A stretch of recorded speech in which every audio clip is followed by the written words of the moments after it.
Well, mabuhay maligayang pagbabalik sa aking YouTube channel. Bale, continuation lang ito nung unang photo na pinost nga ni Clarice sa kanyang Instagram. But of course, kasunod din agad yung video naman ni Kim Chu kasama si Clarice and of course, Paolo Avellino. Of course, the latter part nito ay yung totoong video na nila na kung ano ba pinag-uusapan nila kung bakit ganyan kasaya yan. Pero anyways, ayun na nga, si Clarice nga ang kumanta ng Dito Ka Lang, Huwag Kang Lalayo. Nasabi nga ni Kim sa latter part, pakinggan nyo na lang. But anyways, napakaganda nga ng lyrics ng ng kantang ito. No? Sabi nga, dun sa chorus pa lang makikita mo na sabing ganyan, dito ka lang, huwag kang lalayo sa aking tabi. Ikaw ang aking pahinga, kailangan kita sa buhay ko. Dito ka lang, tahanan kang uuwian.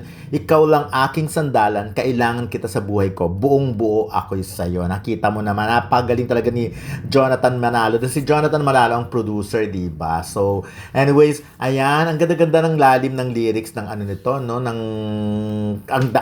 Yung lyrics niya mismo, ang lalim, diba? Sabi ganyan, yung kwento, diba, parang pagod na ang puso sa gulo at ingay ng mundong ito. Bigla kang dumating, pinawi mo ang pagod ko, pinawi mo rin ang takot at ang bawat luha ko. Sa iyong matay, payapa ang mundo. So, parang sinasabi dito, either parang si Kim ang nagsasalita, diba? Parang kanya yung linya na ang gulo-gulo ng paligid, ng mundo, pero pwede rin vice versa.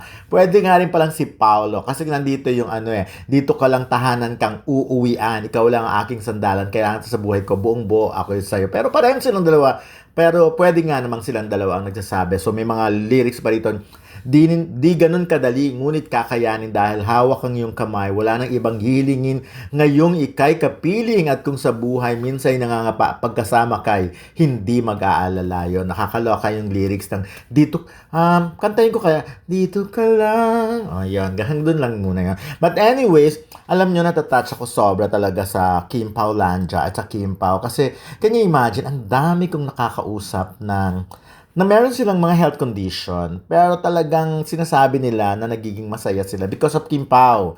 So, parang nakakalimutan nila na may mga sakit sila. Katulad, kanina lang may nakausap ako, sinasabi niya nga, nagugulat ako sa nila, grabe pala ang impact talaga ng Kim Pao sa kanila, no? So, yung pinagdadaanan nila sa totoo lang Singer.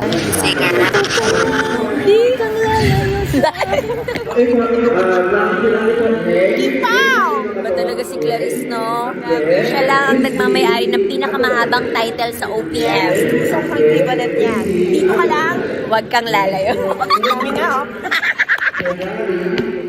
Out now! Coming out! Out now! Download app! Out now! Like me! Si Mama Jet. Oh, welcome to England, Mama Jet, Welcome, ha. Asap, here we go.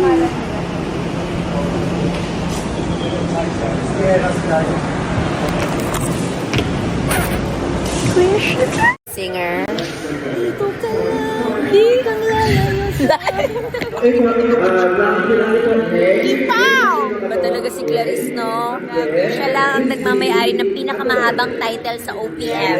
Sobrang equivalent yan. Dito ka lang, huwag kang lalayo. Coming out. Out now! Coming out! Out now! Download app! Out now! Like me! Si Mama Jet. Oh, welcome to England, Mama Jet, Welcome, ha. Asap, here we go.